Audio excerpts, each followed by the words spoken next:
بسم اللہ الرحمن الرحیم۔ اصحاب القریہ یا اصحاب یاسین۔ قرآن عزیز سورہ یاسین میں ایک واقعے کے متعلق بتایا ہے کہ گزشتہ زمانے میں ایک بستی میں کفر و شرک اور شر و فساد کو دور کرنے اور رشد و ہدایت کا سبق دینے کے لیے اللہ تعالیٰ نے 2 پیغمبروں کو مأمور کیا۔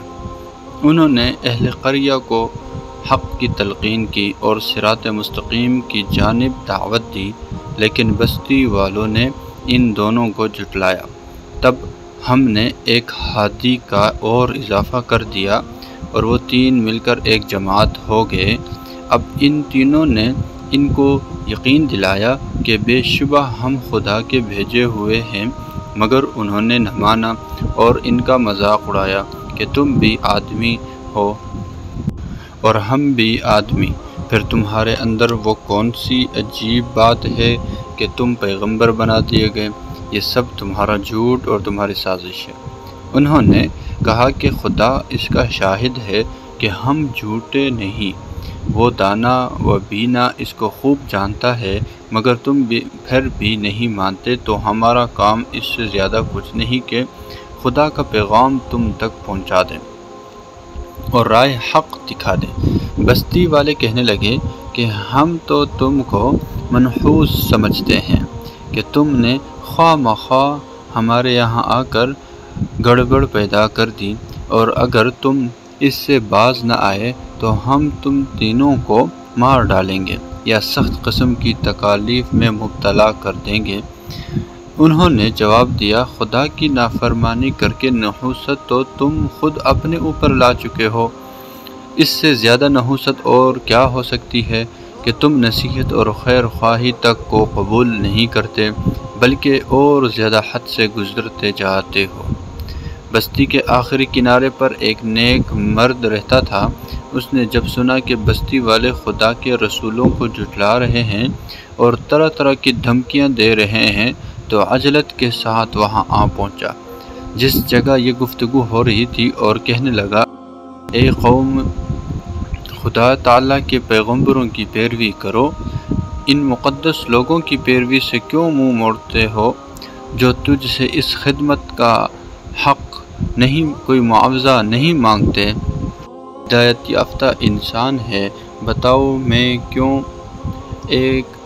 اس ایک خدا کی ہی کی پرستش نہ کروں جس نے مجھ کو نیست سے ہیست کر دیا، اور مرنے کے بعد میں اور تم سب اسی کی جانب لوٹائے جانے والے ہو۔ تم جوان برگزیدہ انسانوں کی تکذیب کر رہے ہو، تو میں دریافت کرتا ہوں کہ کیا مجھ کو خدائے واحد کے سوا معبودان باطل کو اپنا خدا مان لینا چاہیے؟ اگر وہ ذات واحد جو نہایت ہی مہربان اور رحم والا ہے مجھے کسی قسم کا نقصان پہنچانے کا ارادہ کر لے، تو ان معبودان باطل کی نہ سفارش کارگر ہو سکے اور نہ وہ اس نقصان سے مجھ کو بچا سکیں۔ اگر تمہارا مقصد یہ ہے تو ایسی صورت میں بلا شبہ میں تو سخت گمراہی میں پھنس جاؤں گا، لہٰذا کان کھول کر سن لو کہ تم ان مقدس انسانوں کی بات مانو۔ میں تو اس ذات پر ایمان لے آیا جو میرا اور تمہارا پروردگار ہے۔ قوم نے اپنی تکذیب اور مقدس رسولوں کی تصدیق میں نیک مرد کی اس پرزور ہدایت یافتہ گفتگو سنی تو غیظ و غضب میں آ گئی اور اس کو شہید کر ڈالا۔ واقعہ کا اس حد تک کا ذکر کرنے کے بعد اللہ تعالیٰ ارشاد فرماتا ہے کہ ہم نے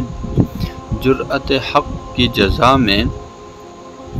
اس کو جنت عطا کی، اور جب اس نے اپنا پاک مقام اپنی آنکھوں سے دیکھ لیا تو وجد آفرین انداز میں کہنے لگا، کاش میری قوم کے لوگ یہ جان سکتے کہ میرے پروردگار نے مجھ کو مغفرت کا کیسا بیش بہا تحفہ عطا فرمایا اور میرا کس درجہ اعزاز و اکرام کیا۔ پھر ارشاد ہوتا ہے کہ اس مرد نیک کی قوم کی بدکرداری پر ان کو ہلاک کرنے اور سزا دینے کے لیے ہمیں آسمان سے کسی لشکر بھیجنے کی ضرورت نہیں تھی، فقط ایک ہولناک چیخ نے ان سب کا کام تمام کر دیا اور وہ جہاں کے تہاں بجھ کر رہ گئے۔ معلوم ایسا ہوتا ہے کہ شاید ان بدبختوں نے